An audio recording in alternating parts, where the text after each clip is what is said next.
Hello everyone, and welcome to a very special episode of that Cybert channel. I'm Dan Cybert, and holy crap, 100,000 subscribers. It's absolutely insane. 2 years ago, I felt like we barely hit 10K, and honestly, I thought it was gonna take another year. It has been a long ride with a lot of different formats and a lot of editing. Way too much editing. To celebrate, I wanted to do something more personal today. Don't worry, we'll be covering more FNAF fan games, but you know, let me have this. Today I wanted to do something I've wanted to do for a while, draw my life, to share with you how I got to where I am, and of course drawing with the skill level of a toddler. So let's hit the rewind button and head back to the 80s. The theme of this episode is being old. I was born in the land of thick accents. Minnesota. I come from the land of Vikings, don't you know? Well, before I could formulate a single memory, my dad got a job in Idaho, so at the age of 1, I was on my way to the land of potatoes. In Idaho, our family grew with the addition of my brothers Tom and Kevin. Yes, I'm the oldest, and of course, I'm somehow the shortest. That is on the internet. Kevin, you're welcome. Growing up, my parents made 2 crucial mistakes while raising me. First, at the age of 2, they made the fatal mistake of buying the family a Sega Master System. I refuse to say it any other way. That's when they lost me to games. Well, not just me. When we went to Minnesota for family visits, us Cybert boys and cousins would find ourselves in our grandparents' basement playing NES until dinner time. True family bonding. Not talking, and slapping some buttons. Their second big mistake was a simple one. They let me open my mouth after I learned what a joke was. Granted, I didn't know the full concept when I was younger, which was unfortunate for the passengers on a flight where I told jokes the entire time. I followed each joke with, "Did you get it?" One more story about my unrelenting craving for laughs. I was going for my performance badge in Cub Scouts. In order to get it, you had to get on stage and tell one joke. I went up like 10 times, to the point where my dad had to stop me from going up. I tried to put my hand up, and he just immediately put it down and said, "Dan, you're done." Elementary school is where I'd meet one of the first people that showed up on this channel. Jacob. Anyone who knows the early days of the channel knows this guy. It's the reason we're a big fan of bananas. Get your potassium on. Now, there is something you should know about the Cybert boys. Each one of us has had a major medical emergency in our lives. Well, when I was 10, I was first up. It was the second day of a camping trip with some other families in Oregon, which, side note, if you should know anything about activities you can do in Idaho, it's basically camping. So, yeah, never really enjoyed it as a kid. Well, the moms at the camp decided to take the kids on a hike.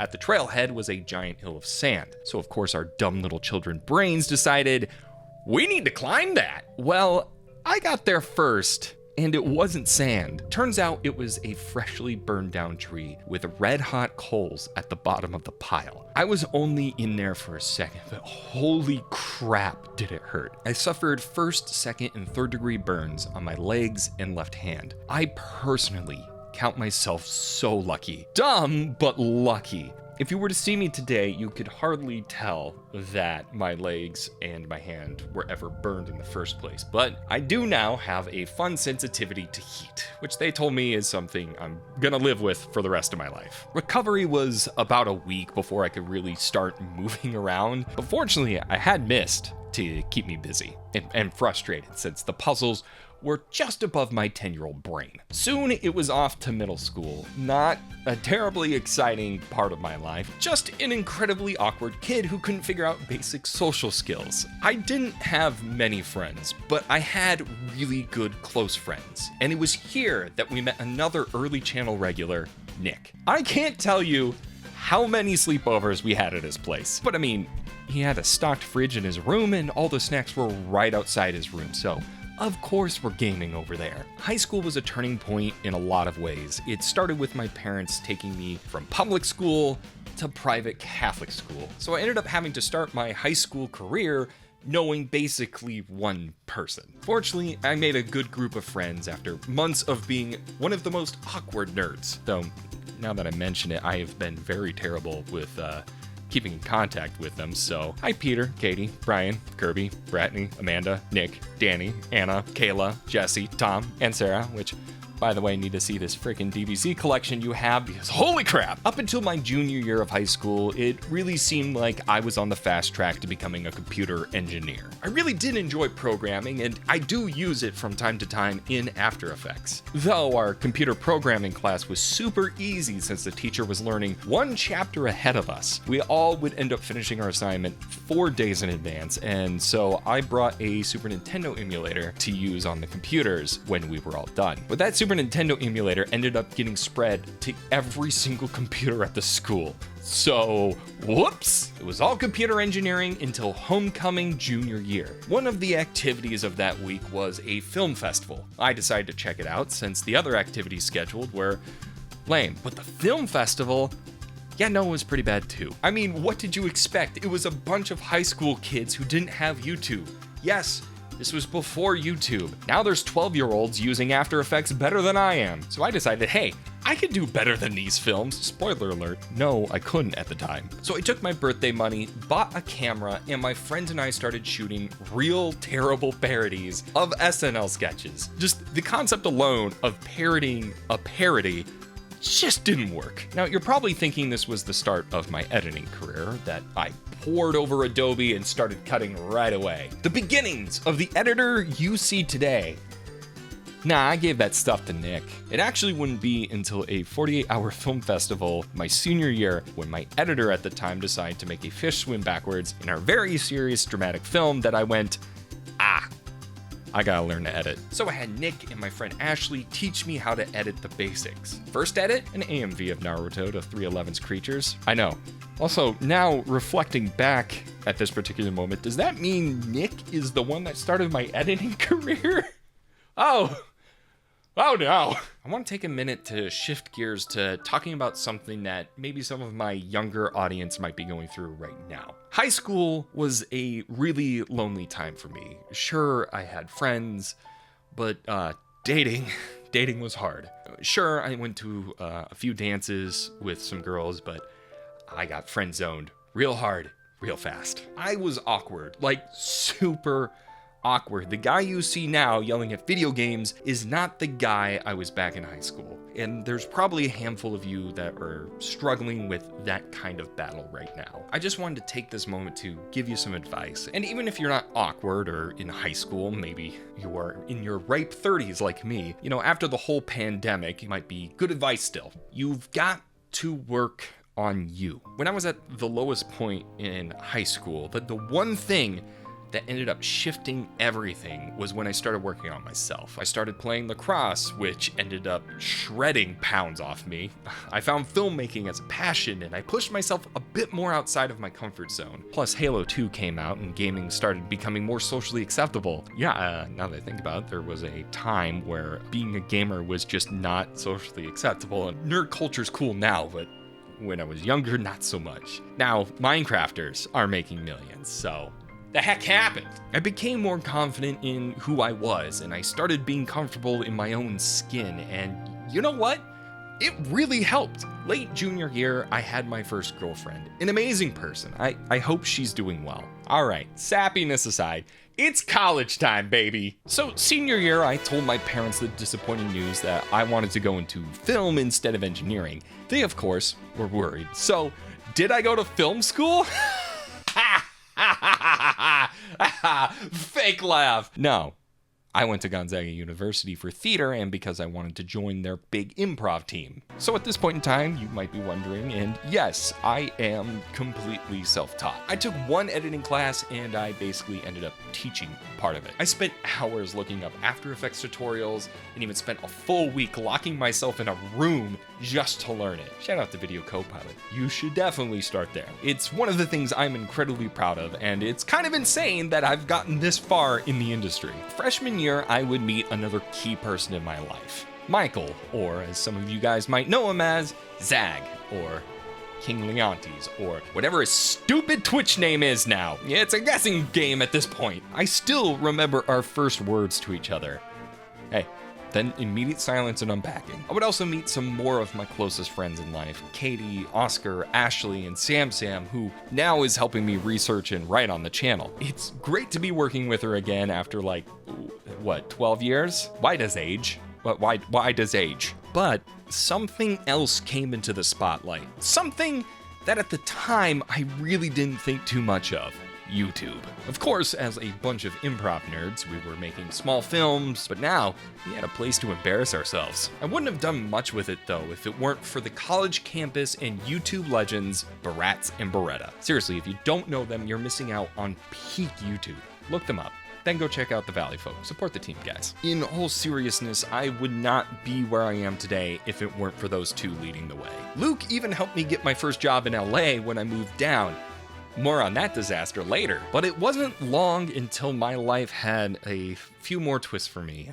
2 twists, as a matter of fact. In 2005, my grandma on my dad's side was diagnosed with cancer. And I don't think I'm being controversial when I say cancer. In the spring of 2006, she lost the battle. It was the first death of someone close to me, and I learned that I take death very hard. I miss her a lot, but I do like to think that she's watching over me in some way. But 2006 wanted to continue sucking as Tom, the second brother, had his major accident. Tom's senior year in high school, he was wakeboarding with some buddies. And keep in mind, we lived in Idaho and this was the closest we'd ever get to surfing. While trying to perform a trick off the wake, he fell, and at that point, the rope wrapped around his wrist. He was dragged behind the boat, and it resulted with his hand being 80% amputated. I was already back up in Spokane when I got the news. It was a very stressful month, as doctors said they could save the hand one day, and then they couldn't the next, and in the end, he ended up losing the hand. And that freaking guy didn't even bat an eye at the situation. That Thanksgiving, when it had finally healed, I reached out my hand to shake his hand before heading back north. He looked me dead in the eye and said, "No, shake the stump." Like, the actual hell. I don't think I've ever told him, but the guy is low-key my own personal hero. I will never say it to his face, but here you go, Tom. It is on the internet for the world to know. Midway through my sophomore year, I realized, yeah, this whole theater major ain't fulfilling what I need. I need those giant Canon XL2s that the broadcasting majors are using. So I switched majors. And yeah, the Canon XL2 still recorded to tape. The theme is, I'm old here, let's move on. Here's where I meet one of the greatest mentors I've had in my life, Professor Dan Garrity. The man had a saying for literally every situation. There are no problems, just challenges. He would get me with that one a lot. Seriously though, it's thanks to him that I don't settle in my work. Whenever I'd pitch him anything, he'd look at me and say, "I know you. I know you could go further than this." He never let me become complacent. I owe this man so many cold drinks, it's ridiculous. Junior year was another difficult year for me. Remember how I mentioned my loneliness in high school? Well, it was definitely the start of depression, and it wasn't until the 3rd year in college did I realize that that was actually what I was struggling with. Spring 2008, I was in a house with Mike, Katie, Oscar, and Sam. But you wouldn't have known that if you visited me on a weekday. But a lot of that time, that house was just me. They and a lot of my other friends were involved with the spring theater production, and I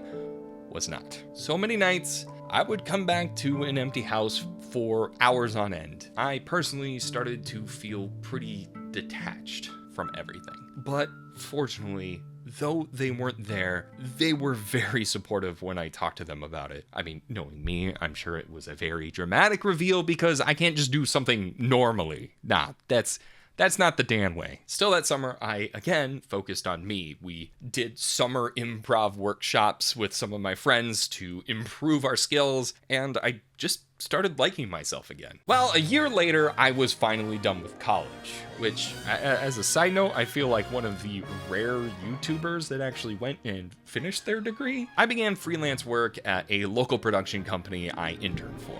Shout out to Corner Booth Media. Also, during my time in college, I fell in love with improv, so naturally, I began performing at a local theater. Shout out to Blue Door Theater. And then I also had a few shifts at the ABC News affiliate KXOI. Now, I have a lot of stories and a lot of thoughts on journalism, but we don't got time for that. There is one story, though, that stands out and is very relevant to me specifically. One day, my friend Kellen and I were chatting before a broadcast. Somehow, we got onto the topic of how funny it would be to do a zombie movie about making a zombie movie during an actual zombie apocalypse. And then silence.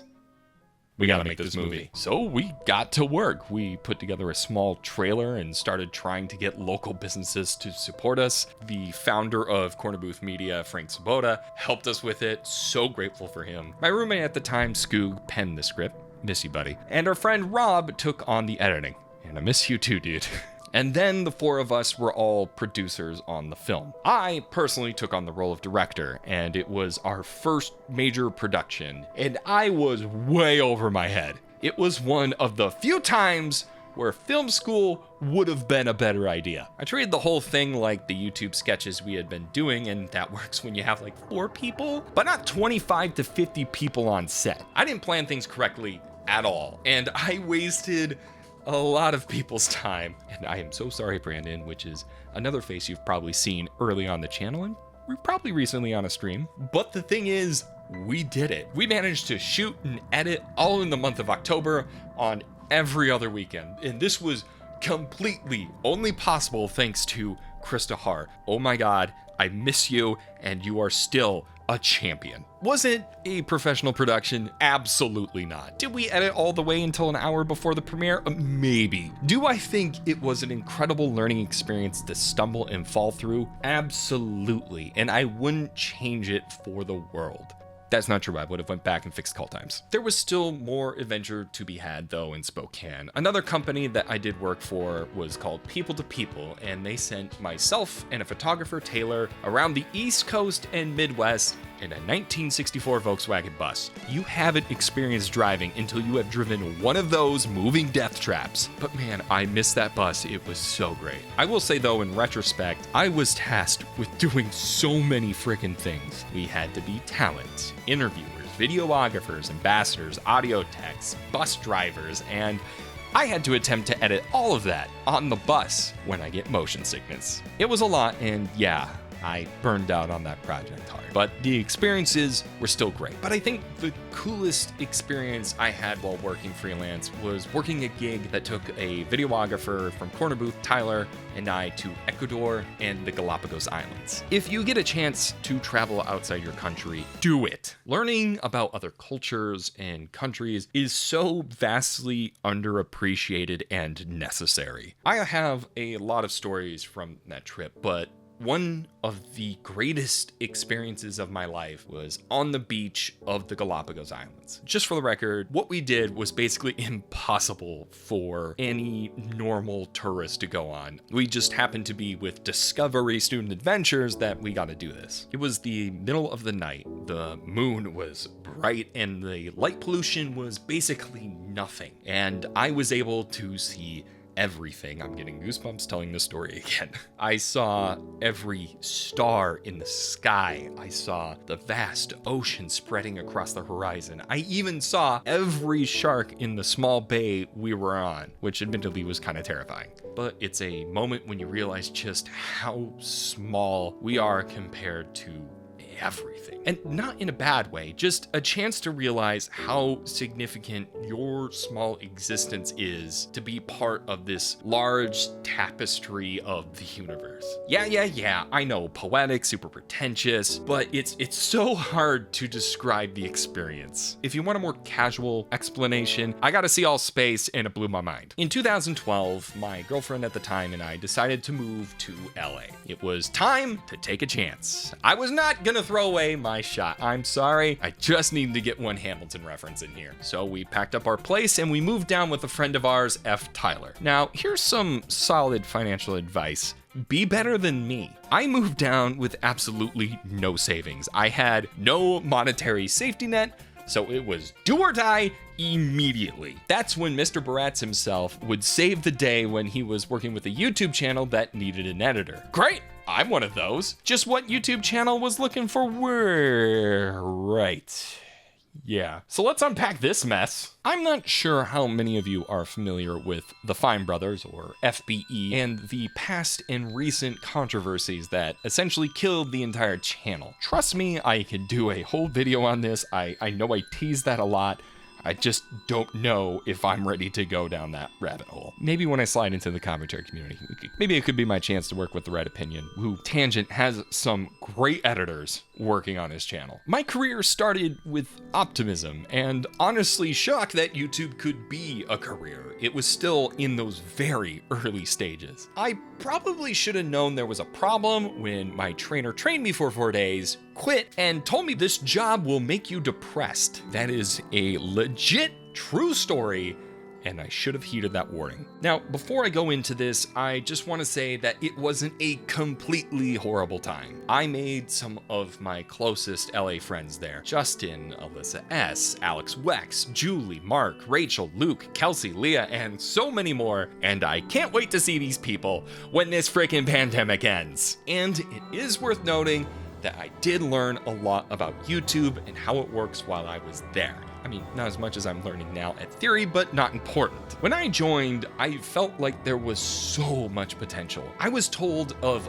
all of these chances I had to start working on big things. YouTube premium shows, TV shows, heck, even movies. Though in retrospect, it would have been F the prompt, so maybe it was for the best. But after a few years, it was clear those things were never going to happen. I was going to be editing React and an occasional very mediocre sketch. Inappropriate Parents was just awful, and I am sorry for putting that into the world. Having to edit basically the same show over and over again, do it in a faster and faster deadline with more and more notes slowly chiseled away at me. I got to the heaviest I had been in years. I was constantly drained. My freaking gallbladder died. Probably unrelated, but I still chalk it up to that. I was overworked, uncredited for 2 years while I was there, and I fell into another deep depression, which ended up leading to a very messy breakup,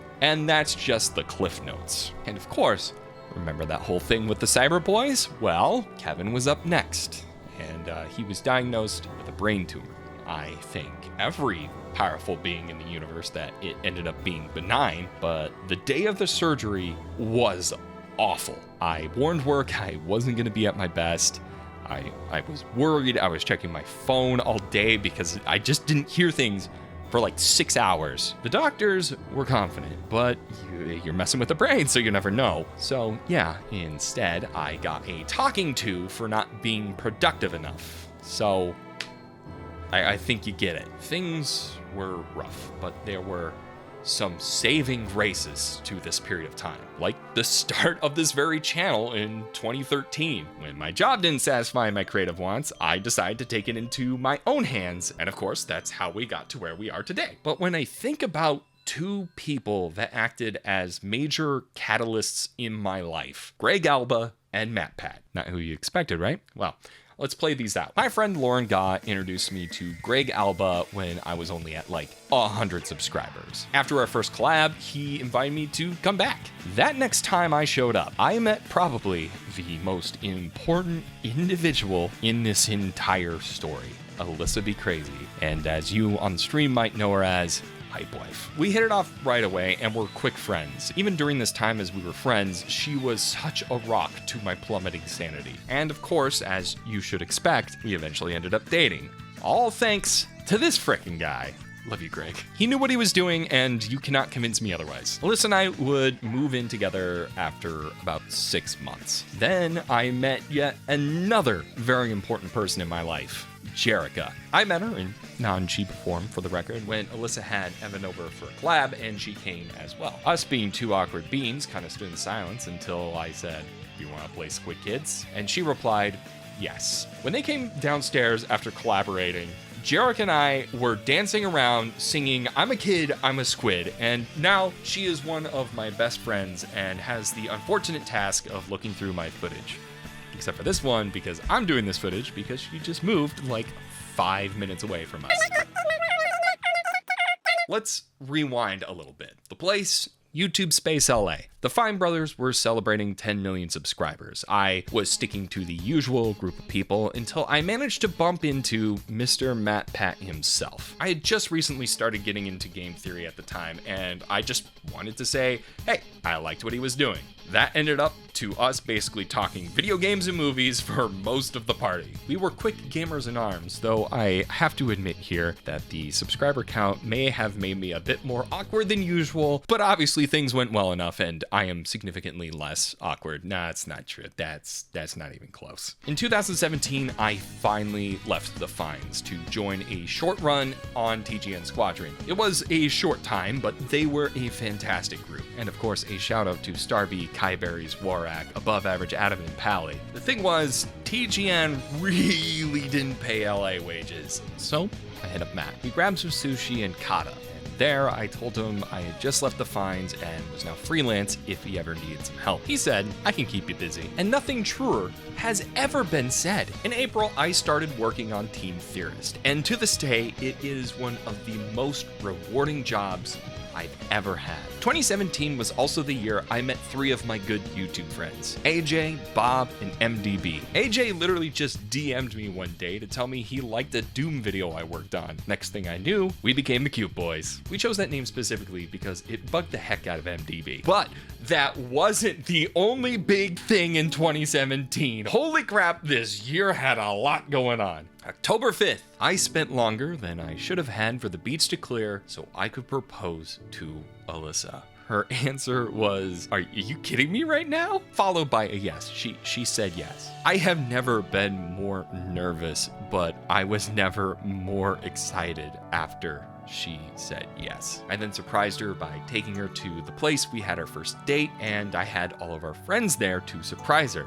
So it's a good thing she said yes. And then finally, at the end of the year, we moved to North California in the middle of the woods because it was cheaper than LA and oddly was the best in-between place to plan and have our wedding, which on June 8th, 2019, we said our I do's. I cried a lot. I'm a very emotional person, shut up. It was easily one of the best days of my life, and we had one of the greatest parties I've ever thrown, but being able to be with the person that I love the most and celebrate our relationship with all of the friends and family we've made along the way was such a special moment. But then 2020 started. We decided in late 2019 we wanted to move back to LA in March of 2020. I had just got promoted at Theorist to lead editor, and it looked like I had to be closer to the office. So then we made the stupid choice of going to PAX East the weekend before the move, but little did we know what 2020 was going to be. Back when there were single-digit cases of the virus, we made the decision it would be okay to go. We would just sanitize everything, wash our hands frequently, we would be okay. To this day, I am not sure if we made the right move or not. Both Alyssa and I got very sick afterwards, but it may also have been the flu or whatever was floating around our specific town at the time that we caught before we left. I am not sure, and even worse, we don't know if we actually had COVID because there was no tests where we were. I guess I considered a dumb move in the end because then I had to move my entire apartment with a fever of 101.